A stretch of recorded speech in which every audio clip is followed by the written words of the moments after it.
Good morning. How are you today? Doing good. Name's Donnie Glover, and welcome to the Donnie Glover Show.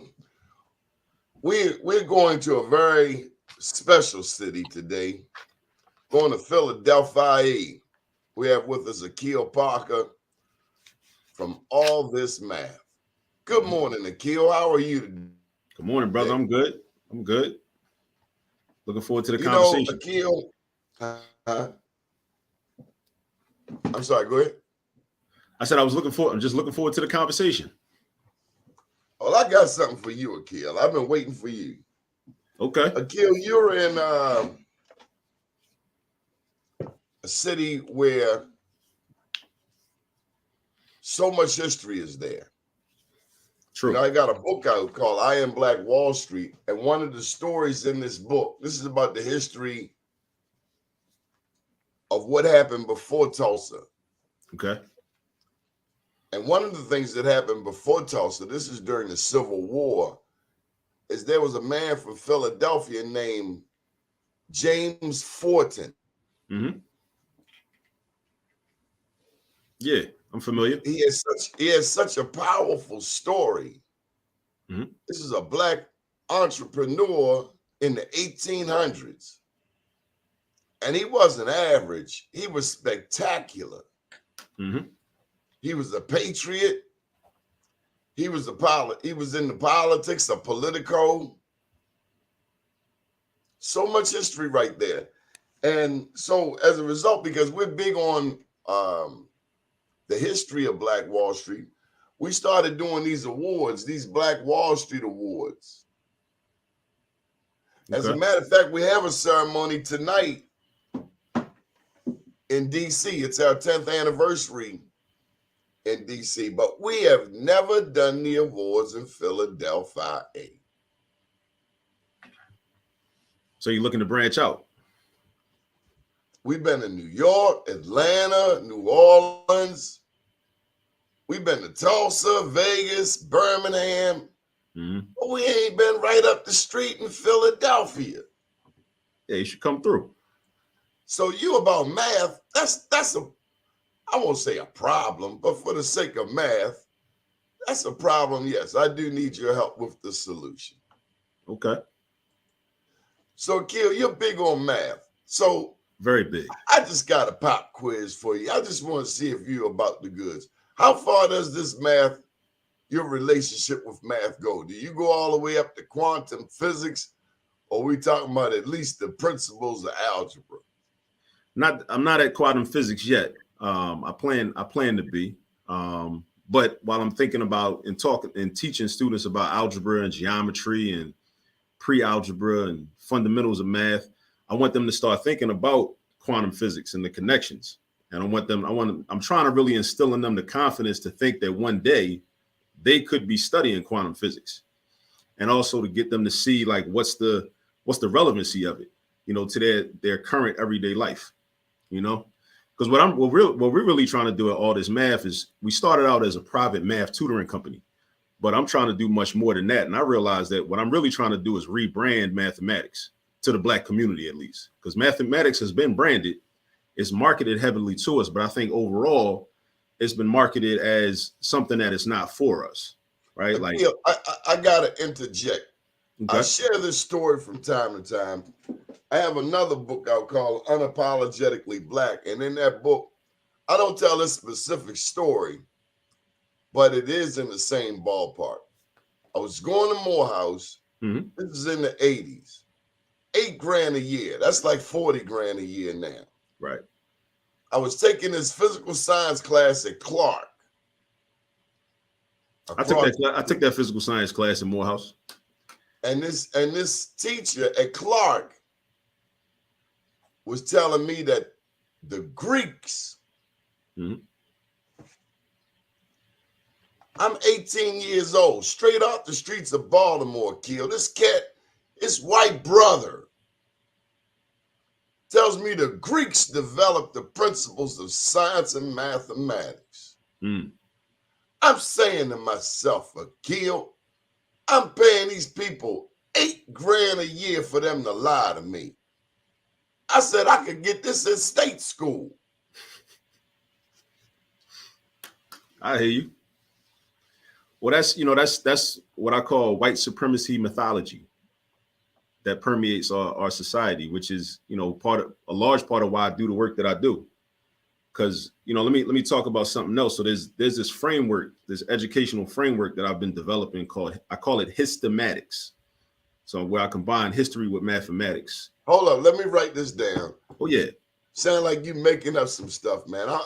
I've been reading up on you, Akil. Yeah, there's definitely something I made. Histematics.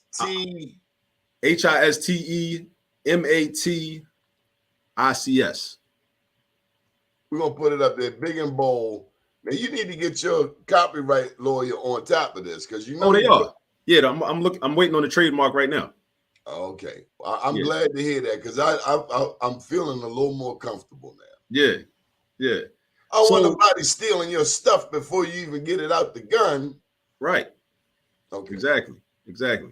I mean, but I'm just carrying on the tradition of our African-centered scholars, which we were always like. Oh, there you go, getting all black and stuff. African what? African-centered scholars. Yeah. What do you mean, like Hakeem Booty, Amos Wilson? Definitely the John Henrik Clarks, the Dr. Benz, the Jacob Carruthers, the Asa Hilliards.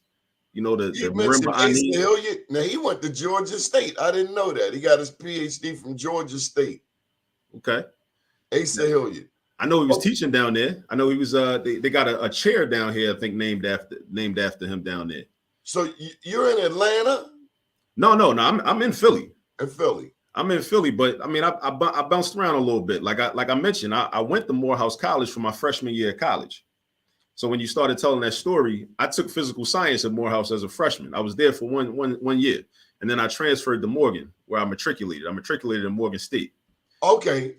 So was that the best year of your life at Morehouse? Nah.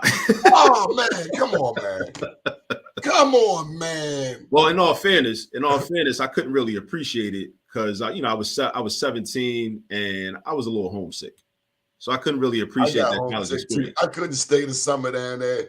They were talking about workout UPS, and it was nice money, $8 an hour. This is the 80s. That is good money. That's great money back then. But I was homesick, dog. I couldn't do it. Cats talking about we stay in the summer. What happened to us, brother? It was that Georgia heat. That's what it was. That Georgia heat ain't no punk. That Georgia heat be hitting you right in the face. Boom, boom, boom. Yeah, I remember, man. I stayed in Graves Hall, room 413. You stayed in the football players' hall. Oh, that's what it was? Yeah, I was there in 1997. Graves is at the top of the hill, right? Yeah, Graves the top of the hill. Across from where where they built in 96, they built the gym behind Graves for the Olympics. Because they was doing that, that construction around there. I think Clark Atlanta got a football field, or Morris Brown got a football field. Morehouse got the basketball gym, and Georgia Tech got the dormitories. This is back in 96. Georgia Tech had better looking stuff than us all the way back then. Yeah. I always wondered, because I was an engineering major initially. I always wondered, why they had the 3-2 program as opposed to like in Morgan. Like if you want to be an engineer, you go to Morgan. You become an engineer at Morgan. But with Morehouse, the way they marketed it was you do your general studies for 3 years, and then you got to transfer to either Georgia Tech, which most people went to because they wanted to stay in Atlanta. But then they had partnerships with other colleges throughout the country. Like I think I want to say Rensselaer Polytechnic Institute in upstate New York, and a couple other schools all around. So, I mean, it's all very political. But I'm thinking like, I mean, and this is, I love HBCUs, right? I'm educated by HBCUs. I teach at a HBCU. I'm in my office at Cheyney University right now. But it's one of the critiques that I have of HBCUs in terms of why we don't really want to be in control, as much as we could be. Because when I think about a Morehouse and I think about why not have, if we want to train black men as engineers, why not just have them trained as engineers right on that campus and right in that facility, right in that area and on that campus? Why do they have to say, because it's almost like kind of like, promotes this idea that somebody else's stuff is better than ours. Exactly. The white man's ice is colder and his water is wetter. It still kind of subtly promotes that idea. And a lot of the HBCUs promote those different types of ideas, but it gets back to, you're right. And it's time to question that, because it raises the question. Good morning, William Honolulu. That's a Baltimore Polytechnic man. It raises the question, then why am I coming here? Why am I going to a HBCU? Yeah. I don't want to go. I mean, you mentioned some of the intellectual giants. And Amos Wilson is a Morehouse man, like you. Well, I only did 3 semesters, short. I was just 1 semester longer than you. Okay. I was at Morgan before you. Yeah. It was about 7 undergraduate schools. I finally finished at Coppin State. Okay. And that's all that matters, is that you finish. Yeah. Shout out to Fannie Jackson Coppin. She worked at Cheyney when it was in South Philly, and it was the Institute for Colored Youth back in the 19th century. Tell us about Cheyney State. Well, Cheyney is the first historically black college or university. People from Lincoln make the argument that they're the first, but I will say this, and I don't have a dog in that fight because I teach at Cheyney, but I got my master's degree from Lincoln, right? And I got love for HBCUs, regardless, right? Who's right? Come on. So who's right? Well, it depends on the criteria, because Cheyney was the first school, but they weren't granting college degrees. I believe Lincoln was the first to grant a college degree, but somehow Wilberforce is in this conversation also, because people from Wilberforce claim that they're the first. But I think, over out in Ohio, where Du Bois taught at briefly. But yeah, I don't know the specifics of how Wilberforce fits into this. Well, we got to claim some of Du Bois in Baltimore. He lived here for a minute. Yeah, my old neighborhood. He lived in I grew up in Baltimore. I used to live in Morgan Park, right behind O'Connell Hall, right behind OC. I lived up there from 88 to 95.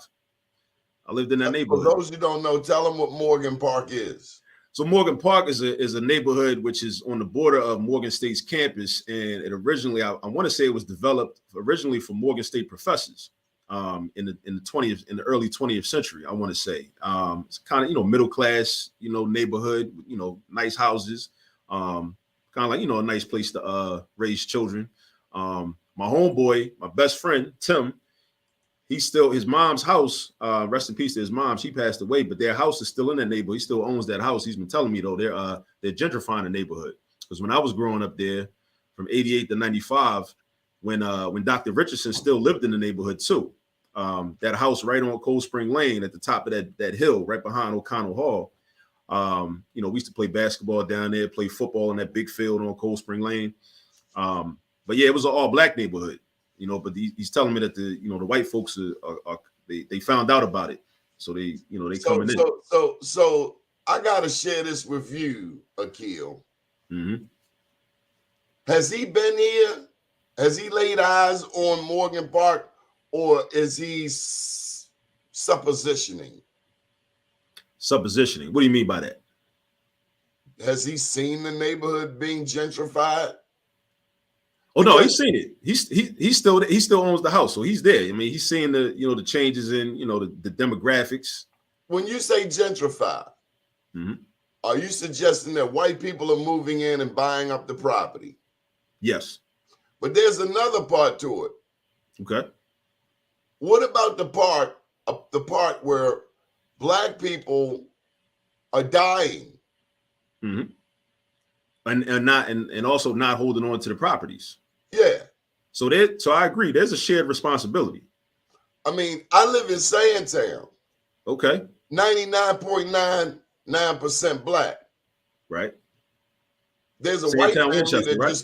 just Sandtown, Winchester, right? Yeah.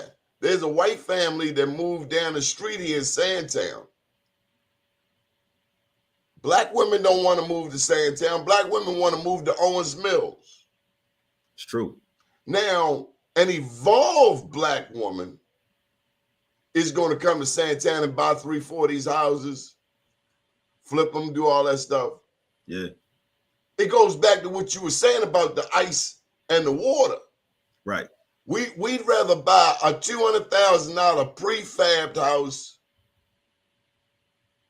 thrown together in Owens Mills than invest that same money here in the inner city. So when the white boy from DC buys this property, is that gentrification or is that abdication of the throne? I think it's a mixture. But I think there has to be, there's definitely, to your point, there's got to be some complicity. There's got to be some complicity on the part of those, that have the opportunity or already are in the in those communities as well. And then I also think about this too, because this is where it gets complicated, because we talk about black business, and I'm all for promoting black business, but then we got to have some uncomfortable conversations about a lot of people that are making a lot of money from real estate investing, and how many black people that are profiting from real estate investment that are aiding in the gentrification of communities, wholesaling, real estate wholesalers and all these types of things. These are the conversations that we don't want to have, because, then certain things get exposed, In New York City, as those brownstones were being sold back in the 90s, I've spoken to former drug dealers, and they said we should have been buying up those properties. Right. But they didn't. They were buying fancy cars. Yeah. When the mortgage lending crisis went down, it wasn't as if people were taking those second mortgages at those incredible rates to finance the college education or the child's private school education. They were getting these second mortgages for what? A second and a third car. Yeah. We play a role in our demise as well. That's true. A lot of times we go chasing. We were living in Baltimore City. Integration came. We wanted to move to Randallstown. Mm-hmm. We wanted to move to the county, beyond the Beltway, and abandon the inner city. Mm-hmm. Is that really gentrification? But okay, so. But to your point, so this ties into all this math, because this is, part of the reason why, I've decided to try to build this company, is because it's really about Black nationalism, and it's about Pan-African nationalism. It's about us taking control of our own education, because the thing that you're describing is the way I was indoctrinated. And I went to the, like I said, I grew up in Baltimore, went to the so-called best public schools. I went to Roland Park for elementary from 3rd grade to the 8th grade. I went to Poly, graduated from Poly. And in those spaces. What's the quadratic equation? Quadratic formula? Yeah. Oh, x equals negative b plus or minus the square root of b squared minus 4ac all over 2a. Sound like that's music. That's music to my ears. that's my bread and butter. I went to summer school for that formula, brother. I know it frontwards and backwards. Okay. Yeah. Yeah. And what I like to do is I pull out the discriminant. I find the discriminant. I do the b squared minus 4ac part. Do that first. So that way I get that number. And then when it's time to do the formula, it doesn't feel as overwhelming. It feels like the formula is much shorter, because I broke it down. Like how they say, what's the best way to eat an African elephant?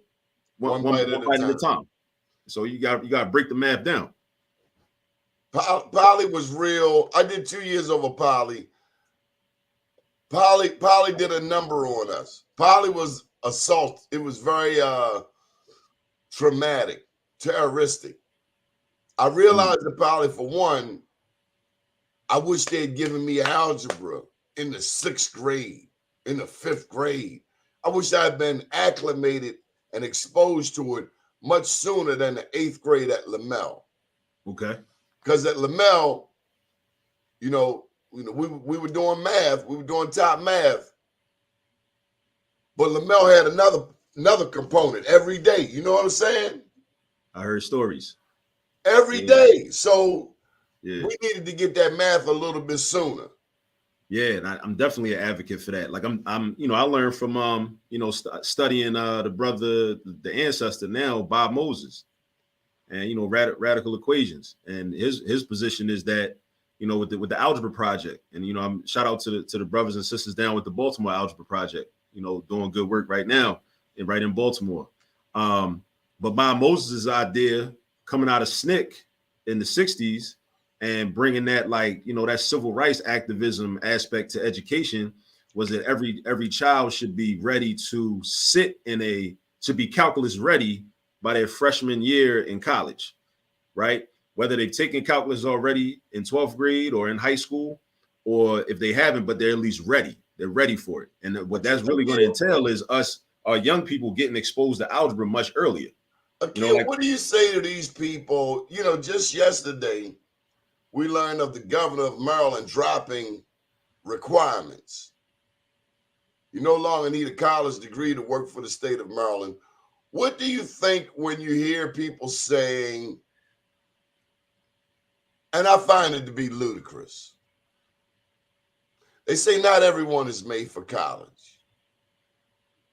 I think that's negative propaganda, because I think that has a lot to do with financial resources. Because I never heard the son of a gun that can ride a dirt bike up Pennsylvania Avenue against traffic, one hand blindfolded while rolling a blunt, and he can't do math. It's all propaganda. That's why we're trying to rebrand I don't buy it. Yeah, there's like Amos Wilson. I hate somebody tell me what you can't do. You from the inner city, you can't do this. There's a political necessity for Black children to be deficient at mathematics. There's a political necessity. What's that? I mean, because once you understand, well, a couple of things. Once you understand mathematics deeply and intimately, then that helps to develop your critical thinking.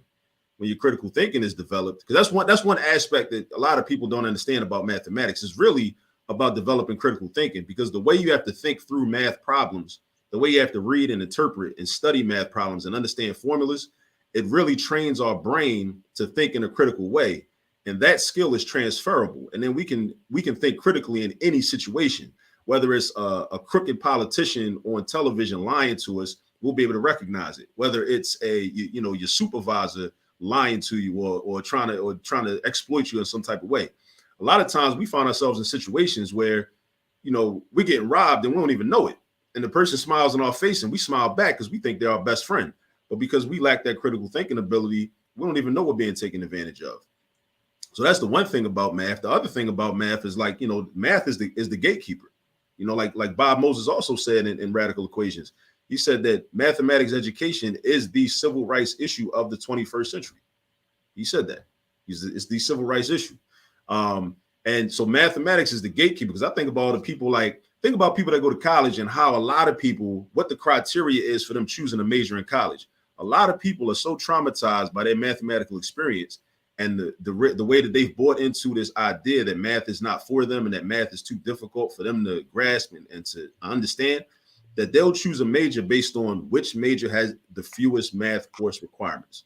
So you got people out here that would make excellent computer scientists, engineers, doctors, accountants, finance professionals, economists, but they go into other majors that don't require the math. I got to put this at you, Akil. I would say that Black people play a role, and you have said this, but I'm thinking back to some of the math teachers I had who were Black.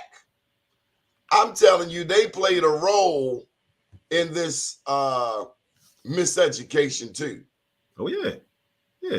Because they come off sometimes, a lot of times, like, I got this mastered and you don't.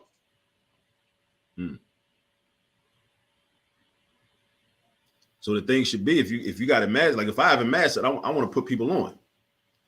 I don't get that. I don't always get that at a Black institution, Morehouse, Morgan, Coppin, wherever. I don't always see that.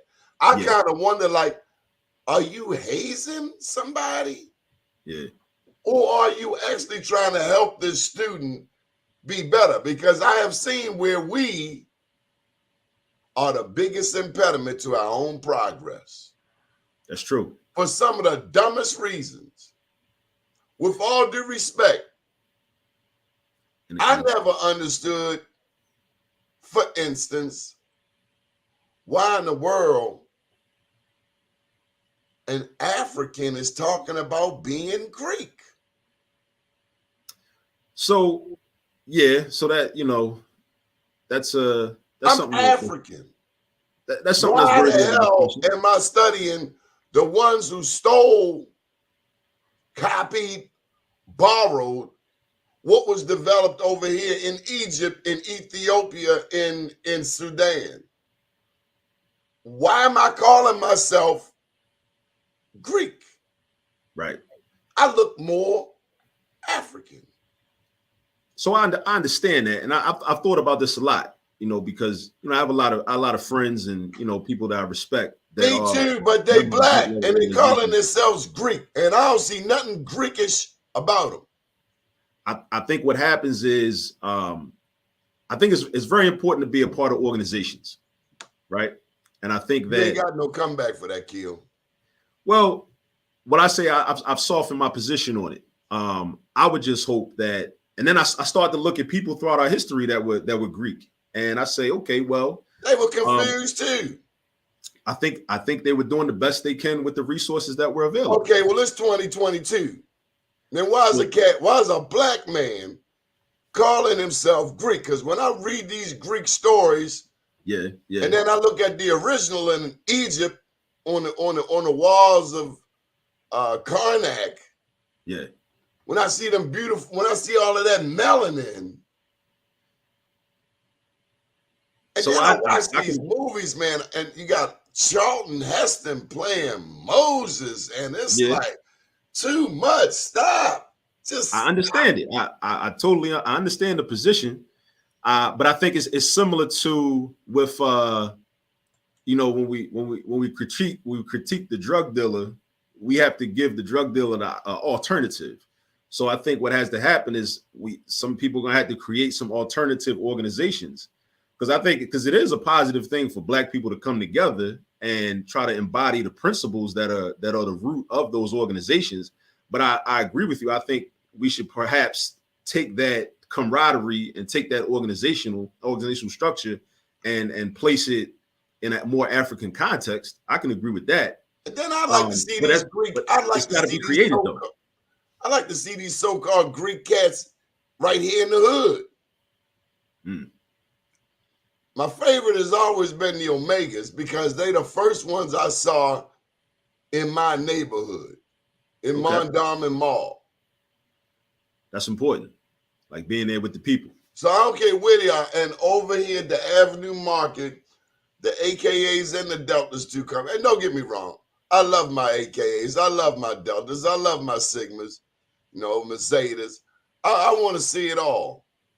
But don't come at me about no history, because I'm a chop. We're gonna chop it up. Right. So what you're saying is the least common denominator. So what I'm hearing is it's not a condemnation of Black Greeks. It's more of a loving critique. Yeah. It's a loving critique, like the way the ancestor Del Jones used to talk about. Del Jones, right out of West Philly. I don't know Del Jones, but you brought up another name as you were talking. Dude, when I read your bio, I have not heard about the All Africans People Revolutionary Party in a long, long, long time. And I remember them because they had the flyers on the yellow paper. African Liberation Day. Every May, every April or May, it was African Liberation Day. Like I learned about that from when I started studying Kwame Ture. And Kwame Ture is one of my intellectual heroes. I named my youngest son Kwame, who's almost 3 now. He's named after Kwame Ture. So I've been studying that brother for a minute. And if you check any of the videos on my YouTube channel, on the All This Math YouTube channel, above the dry erase board, I got a picture of Kwame Ture when he was doing like a community teaching in the 70s on Howard's campus. He's up at the chalkboard, doing political education. And which is definitely something our people lack. For those that don't know, his born name is what? Stokely Carmichael. Okay, so how did you get involved in the All African People's Revolutionary Party? Well, I was back in maybe like 10 years ago. I was studying Kwame Ture a lot. I was watching a lot of DVDs of his lectures from the 90s. That was Martin And Luther King's dude, right? They were friends. they were, and that's another thing I realized in terms of like, you know, Western historical revisionism, because Kwame Ture is you know, known as the, you know, Mr. Black Power, because him and Willie Mukasa Ricks in Mississippi What at you that know famous about march. Mukasa, brother? Well, I know he was there. It was the two of them. They were the ones that said Black Power. They were the first ones to say it. Who is Mukasa, man? So Willie Mukasa Ricks, I think he was a member of the of SNCC back in the day in the 60s. Also, I think he later was, and probably still is, a member of the All African People's Revolutionary Party. I'm not sure where. He coined the phrase Black Power. Yeah, they coined the phrase Black Power. He would be on the cafeteria table in the Morehouse lunchroom every day saying, "Good morning, Africans." Oh, he went there? I don't know that he went to Morehouse, but when I was there, he was in the cafeteria every day, standing on the cafeteria table, talking about, "What's up, Africans?" Yeah, that's yeah. I got an old head right here in Philly that's still when I call him on the phone from the All African People's Revolutionary Party. He says, "What's up, African?" That's what he says. That's his greeting. Mukasa, Martin Luther King right-hand man. Matter of fact, Mukasa and them were quite likely to pick up a brick you go messing with him, because he wasn't for all of that kumbaya. Right. But yeah, but they want to separate King from, you know, people like Kwame Ture and people like Willie Mukasa Ricks. They want to separate them because that's dangerous. Because if you start to say, okay, well, you know, these people are connected. But yeah, I was watching the old lectures, and then I read his autobiography, Ready for Revolution. I read Black Power that he co-authored with Charles V. Hamilton. I read his other book of speeches, Stokely Speaks. I actually taught a class on Stokely Speaks at this community education program that Temple holds on Temple's campus in North Philly. And yeah, I just was, you know, just studying him a whole lot. And then from there, but one of the things that he consistently said was, we have to be more organized. Like, we have to join organizations and be a part of organizations. So he in his speeches in the 90s, he was talking about All African People's Revolutionary Party. So I did my little Google search like about 10, 11, 12 years ago, found out about him, sent out an information request, and somebody contacted me.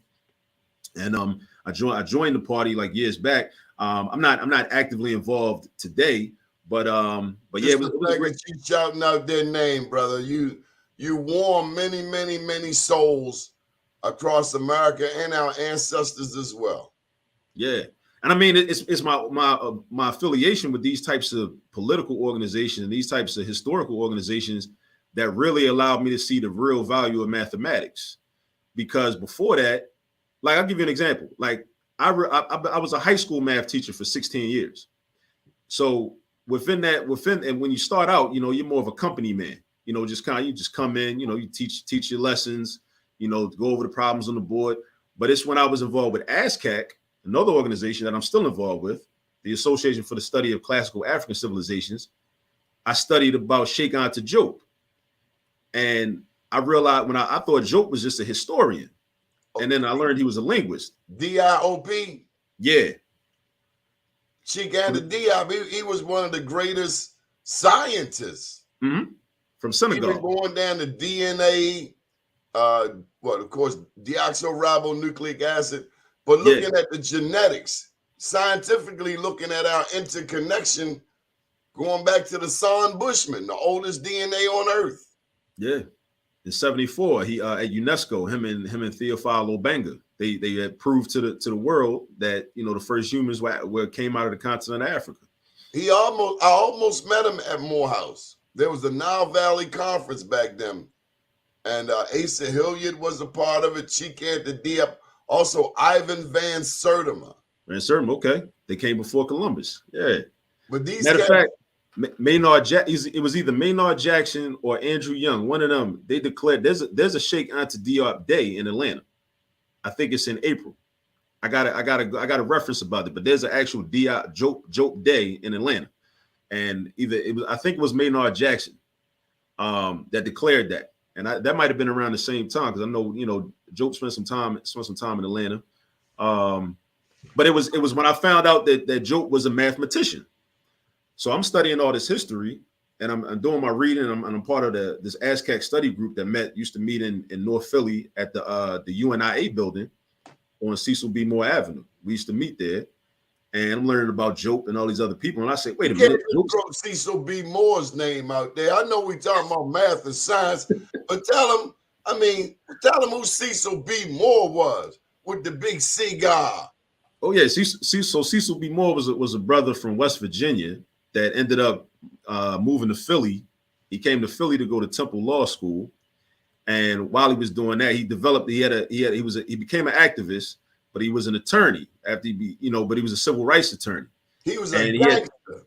He had a speakeasy, and he was a man of the people. He was a man of the people, and he helped to integrate this boarding school that's in North Philly called Girard College. He was instrumental in like him and what's his name? Not Georgie Woods. Georgie Woods was a local radio DJ in Philly that had an important radio program. So him and a lot of other, they galvanized and organized a lot of people in the community to help to integrate Girard College, which was a boarding school that at the time only allowed white boys in it. So Gil, what do we get from, you've covered the history, and yeah. I'm really thinking, like you mentioned, Philly, Atlanta, especially during Maynard Jackson, a very pro-black time. Atlanta's kept a black mayor for 40 years. You're from Baltimore. How important are these black enclaves today? How important is it for us to have a presence in New York, Philly, or wherever things are happening? Well, it enables us to be an organized group and have some type of strength in numbers. But again, we got to be more organized, and we don't all have to agree. I think one of the problems we run into is we think that we have to be unified in such a way that everybody agrees on everything. I think there just has to be a core group that agrees on certain things, and then we implement programming and move toward action on that program, and then if you build it, the people will come. But all this, let me get back to Histomatics, because all of this that we discussed, it really ties into Histomatics, because what I realize is we have brilliant black people that are engineers, that are scientists, that are, computer scientists, that have a lot of math skills. But the political reality is they were educated in terms of mathematics so that they could be, as Amos Wilson says so eloquently, to be the black face of white power. So what I hope to do with Histomatics is to say, okay, well, you learning the quadratic formula, right? But at the same time, you need to learn about Cecil B. Moore. You need to learn about Malcolm X. You need to learn about Walter Rodney and how Europe underdeveloped Africa. So nobody comes and mistakenly or unmistakably confuse you. Right, because what happens is you got their PhD. You might be a black man or a black woman with a PhD in math, brilliant mathematically. But if you walk around here believing that people's history, but if you believe in that, math started in Greece, then you're going to be weaponized against our people, and that's what happens far too often. Because even me, I'll talk about my own personal experience. When I was, I excelled in math for most of my schooling. Right, I had a couple rough patches throughout my K through 12 experience, but for most of my schooling, I excelled in math. But what I really didn't understand was that mathematics comes out of Africa, and it comes from us, and it's created and developed by us. So even while I was excelling, it still was problematic, because I saw myself. You didn't know your people created it. Yeah, but it fed into Negro exceptionalism, because I felt like I was like an exceptional Negro, because it's like, wait, look at me. I'm doing something that the white folks could do. I'm doing something that the Asians can do. This ain't nothing that black people don't do math. But look, here I am. I'm black.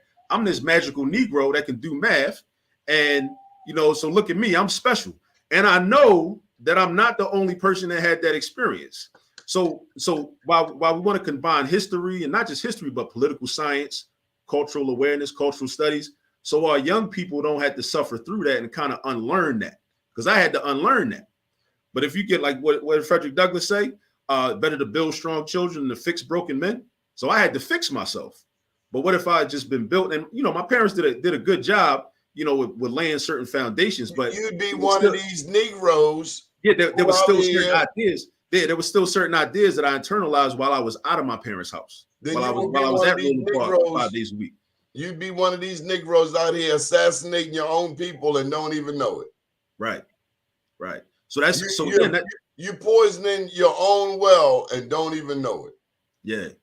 And that's, I could possibly be the one that brought poison to Thanksgiving dinner. Yeah, it was you. Yeah. You affected the whole family.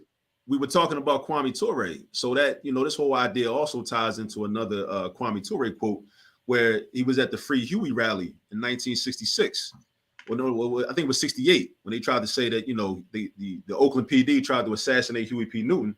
And, so Huey's in jail or whatever because he defended himself. And one of the things Kwame Ture says is, every Negro is a potential black man. So we got a lot of Negroes that, are great at mathematics, great at science. They're great in the STEM fields and in the STEM areas. But then politically, they don't identify as black. They don't identify with Africa. Their goal is just to assimilate and be accepted by the white establishment. Like that's their goal. And I think that's an issue of miseducation that Carter G. Woodson talked about. Akil, it's brought to my attention that between Baltimore and Washington, D.C., there are 9 black college presidents.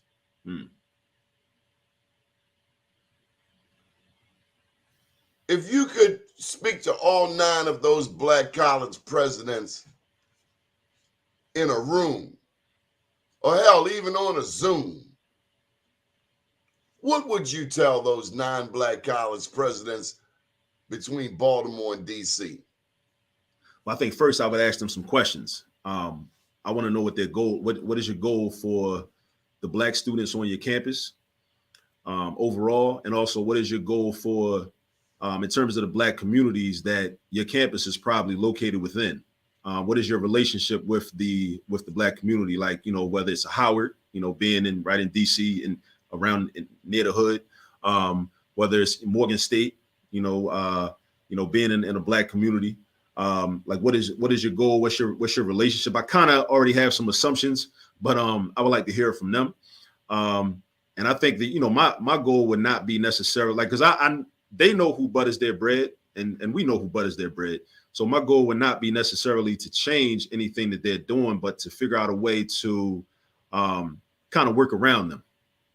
But at the same time, some of these brothers and sisters are in these positions where they're under the control of the white establishment, but they sometimes will see a slave is a slave. But what I have found is sometimes they'll see what you're trying to do, and you may be trying to do something that's more radical, and they may give you an opportunity to do that radical work, even though they're not able to step out on the front line and say, okay, I'm doing this radical work. But they may say, listen, I'll give you a space. I'll give you some resources. I'll give you some rooms. Okay, you do your thing. You want to do your black power thing, go ahead and do that. I'll allow you to do that, but if anybody asks, I don't know nothing about it. And I think that slave is a slave. See, if you got a PhD, still slave. Still a slave. I look at what our ancestors did coming out of the period of slavery, saving nickels, dimes, quarters to build a Cheyney, to build a Morehouse, to build a Morgan, or the black schools around the country for us to get this education. Mary McLeod Bethune down in Daytona, working with black girls. They wanted to train our minds for us to build our own Black Wall Streets. At least that's what common sense says to me. Like in Oklahoma. Oklahoma has 70 to 80 black towns. Texas had over 500 black towns in East Texas. They don't tell us about the black man who first went to Oklahoma, Chief John Horse. He got out there to Oklahoma, not as a slave, but as a soldier. And when the U.S. didn't give him his freedom like they promised, he led 200 black families to Mexico. We don't connect the dots that we weren't just here in what is so-called America. We were in Mexico. Right. We were in Canada. A black man discovered the North Pole. There's not a place on this earth that the black man hasn't been long before European exploration. I mean, you look at the first ships. There are some people who argued against me about black explorers. If the oldest DNA is in Africa, the oldest man is in Africa, then the first ships come out of Africa, dummy. What sickens me is when I get a Negro to try and tell me, oh no, the Greeks developed the first principles of science and technology. They should be hung in the public square and whipped. Kind of like a lot of these preachers going around tricking people. What is the role of the church in all of this, Akil? I think historically, well, so I'm, I think about when you mention the church, I think about liberation theology. I think about people like Henry Highland Garnett, who said, where's the blood of your ancestors? Trying to implore people to rise up and kill their slave masters, basically. Let your motto be resistance. You trying to kill me? Say it again. They trying to kill me. They got me talking about Ukraine. I want to talk about Zambia. I want to talk about Congo. I want to talk about Ukraine. Yeah. I want to talk about Ethiopia, Somalia, Mogadishu, South Africa, Egypt, Libya. I want to talk about Muammar Gaddafi. Right. Yeah. Don't. When Belgium went up there, remember Belgium got blown up? France got blown. Oh, they want me to change my profile picture. No, Pippin. They don't know their history. They don't know their history. Why am I going to celebrate the Belgians that cut my people's hands off in the Congo by the thousands? Right. So speaking of that, right, since we got Histematics up on the screens, I was talking to my son about this. My son is 16. Shout out to Nassim. He's a junior in high school. He's one of my tutors. So me and him are basically, it's like really the company right now is a father-son organization. Well, my daughter, I feature her in a lot of the YouTube videos where we're doing the math lessons, right? Because I'm modeling for parents how to teach their own children, and the stuff that I teach my own daughter, we just create video content for YouTube. But I was having a conversation with my son about it was on Pi Day. March 14th is Pi Day because Pi is 3.14, so March 14th, 314, right? But the way I do Histematics is me and my daughter went to the grocery store. We bought some pies for Pi Day, right? But one of the pies I bought was the Dutch apple pie, right? And then I was talking to her about the circumference of a circle. We can see that through a pie, the area of a circle. What's the radius? What's the diameter? What is a chord that goes through a circle and all that type stuff, right? But here's the thing, though. Notice I said it's a Dutch apple pie. So the fact that the apple pie is called a Dutch apple pie is meant to promote and empower and provide positive, marketing of the Dutch people, Denmark, Holland. But what we as Black people have to understand is while that pie may taste good, the Dutch were slave traders. They're in South Africa. They took all my people. Shaka Zulu took their land. So we got to understand that first and foremost. The beers, a girl's best friend. Yeah. So and I think that's one of the key missing elements in our education or on our schooling is that and you know what, and I don't even necessarily care that much that the public schools and the charter schools aren't offering. I think that has to become, it's got to be like, I don't want to wait for the schools. I want for us to do Sunday school. Yeah, or like how the Jewish community has their Jewish Sunday schools, or their after school programs to promote Jewish identity and to make sure that all people that identify as Jewish have a firm Jewish identity. We need a firm Black identity. We got to teach that ourselves because the schools aren't going to do it. It's not even their job. All of that comes straight out of the Jewish, Christian, Islamic tradition started in Africa. Mm-hmm. So we got to do that. So again, you have that math lesson, that geometry lesson about pi, about circumference, about area, about diameter, about radius, and all that. but you use you want to make it manipulative, and want to use an actual food that the students or the children can eat when you're done the lesson, which is cool and all good. But nah, we got to have a conversation about who the Dutch really were, because this is called the Dutch apple pie, and we need to know that the Dutch enslaved us. The Dutch committed genocide against us, just like all the other European groups. The Dutch killed us and raped our women and raped children and all this type of stuff. And we got to know that. In South Africa. Yeah, we got to know that. Like, and people got to know that. And once you start knowing that, my hope, my belief is that going forward, we'll try to move toward independence. Because a lot of times we respond to oppression, but many of us respond to oppression in a way that just makes us want to become more firmly ingrained in this society. So it's kind of like, you experience racism, and then the white people are trying to push you away, and then we respond by saying, no, let me in, as opposed to saying, all right, cool, I'm gonna go over here and build something for myself and my own people. It's our mentality. We think that the solution is when they push us, we got to push back. When no, the reality is, when they're pushing us, they're actually doing us a favor. They're letting us know how they really feel about us. So we got to say, okay, well, we're gonna take some resource. Now, what we should fight against is them saying, okay, you can't, because this was the issue with segregation. It's like, you're not gonna let me into this space, and at the same time, when I try to create my own space, you're gonna toss to Oklahoma me.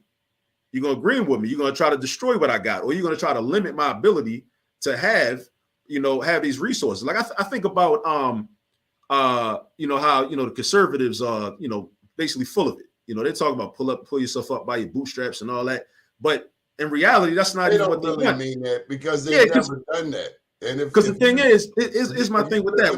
When somebody else's largesse, then you're a fraud. If your wealth is from someone else's exploitation, right, that makes you a pimp. Your mother was a pimp, and your grandmother was a pimp. Right. And studying Malcolm X and his history helped me to see that. Studying Malcolm X and his history helped me to see that, because Malcolm X's mother and father were Garveyites. So how is it that this man is a Garveyite talking about, separation, independence, self-reliance for Black people? So if you're the Klan, why are you mad if you really are about separation and really about independence and self-reliance and pulling yourself up by your bootstraps? Why are you mad at this Black man telling Black people to do for themselves? Because you still want that Black money. You don't want your daughters dating Black men, which is cool, which is fine with me. But at the same time, you want us to still go to your grocery store. I'm gonna tell you what I feel. It's easier to point the finger at you. I was watching Dave Chappelle on YouTube last night. When crack hit the Black community, Black people were called crackheads. Mm-hmm. Black people were sent to jail for long, extended sentences. I told you I live in a 99.9% Black neighborhood. But we have white addicts addicted to heroin that Donald Trump never talks about. They living in my alley. Now, if it were Black people, they would get locked up.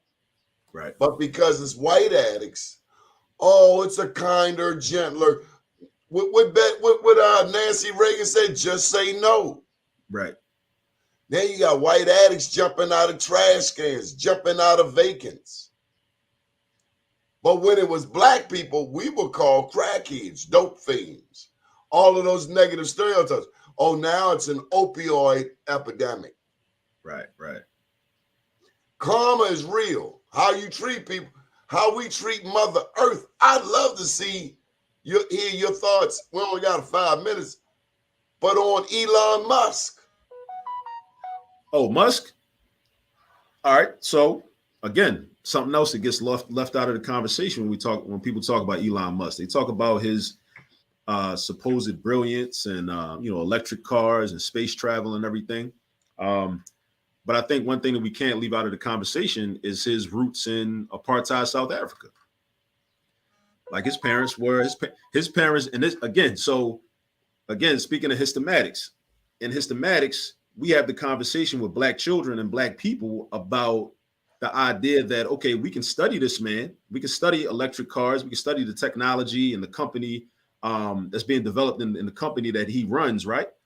But we also got to talk about how, okay, his wealth that he inherited, which enabled him to grow this company to what it is and be one of the, wealthiest, richest men financially on earth, on the backs of black people, comes from the fact that Steve Biko had to be murdered in a jail cell. And then I saw young people got to know who Steve Biko was and see that, make that connection. Freedom fighter. Elon Musk and his wealth, and Steve Biko and the Black Consciousness Movement, the African National Congress, the Pan-African Congress, also Nelson Mandela, Winnie Mandela. Bitcoin that. Say it again. Tell them to Bitcoin that. Yeah, but these connections. So it's like, and I think school kind of, Western education is so compartmentalized, it kind of throws us off because we often end up thinking that one thing don't got nothing to do with the other. Because when we go to school, we sit in one room for an hour, and study one thing. Then when bell rings, we go to another room for another hour, study another thing. So mentally, we're trained to think that one thing don't got nothing to do with the other. So then when somebody says, okay, well, this situation is taking place in West Baltimore, situation is taking place in East Baltimore, and that has a direct connection to 40 years ago, this law that was passed in city council or some federal law that was that was passed or whatever, or something in the entertainment industry that's going on that's affecting these things. People's first reaction is, oh, that don't got nothing to do with that. One thing, I don't got nothing to do with that, and it does, because we don't see the connections, and that's another mathematical property. That's like the transitive property. If A equals B and B equals C, then A equals C. So A has a connection to C, even though A is not directly connected to C. And that's why I love within trigonometry, right? If you remember trigonometry, what is it? Proving trig identities. Some of our children are having trouble over algebra. Sine. You talking about SOHCAHTOA.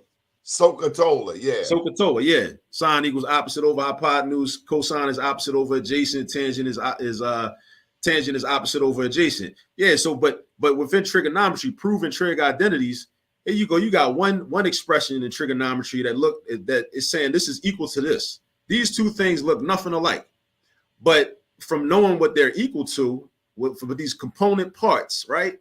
This expression over here and this expression over here, and you end up breaking it down, and then you end up proving mathematically that they're equal to each other. It'll blow your mind. And that's really how our world is. But see, most people, they only see the superficial. So that's why it's so easy for a lot of people to say, oh, that don't look like it has nothing to do with that. So therefore, it don't have nothing to do with that. But once you start unpacking this stuff and digging deep into it, and this is so fun. That's why I said, like, math is really about developing critical thinking. Because once you develop those math skills, then you start approaching the world differently. The world looks totally different. Again, we're out of time, but I think Histematics ought to have a show on our network, or at least a weekly show. I'm with it. Let's talk on that. Good answer. Let's talk on that. How can people get in touch with you, Akil? You have been very refreshing, brother. I appreciate that. You can reach out on Instagram at All This Math. Also on Facebook at All This Math. You can check out the website, allthismath.com. But I really want people to check out the YouTube channel. The link to that is also in the comments. Check out the YouTube channel, subscribe to it, tell people about it. With the YouTube channel, what I'm really trying to do is I'm trying to provide a resource for young people so they can get help with their homework. I'm trying to provide a resource for parents, because what I want parents to feel what I feel, right? So when my children, like, I'm a math teacher and I'm a math professor, I've never had anxiety about being able to help my children with their math homework, but I know that that's rare. Many people have anxiety and discomfort. So what I want you to do is go to the channel and be able to see worked out videos and lessons. So therefore you can feel confident to help your children with their homework too, right? So you can reestablish that bond, especially when a lot of people, they say, okay, well, I can help my child up to 3rd grade. And then the math started getting crazy. So I couldn't help them no more. I helped them up to 6th grade, and the math started getting crazy. I couldn't help them no more. So I want you to be able to continue. I saw a woman yesterday standing on her damn front doing a TikTok dance. Now, she took that same 2 minutes of doing that same damn motion and opened up a book I'm tired of the excuses. We Well, the do thing what we is, want to do. We'll find a party in D.C., that's but true. we can't find the admission office up the street. So I hear you.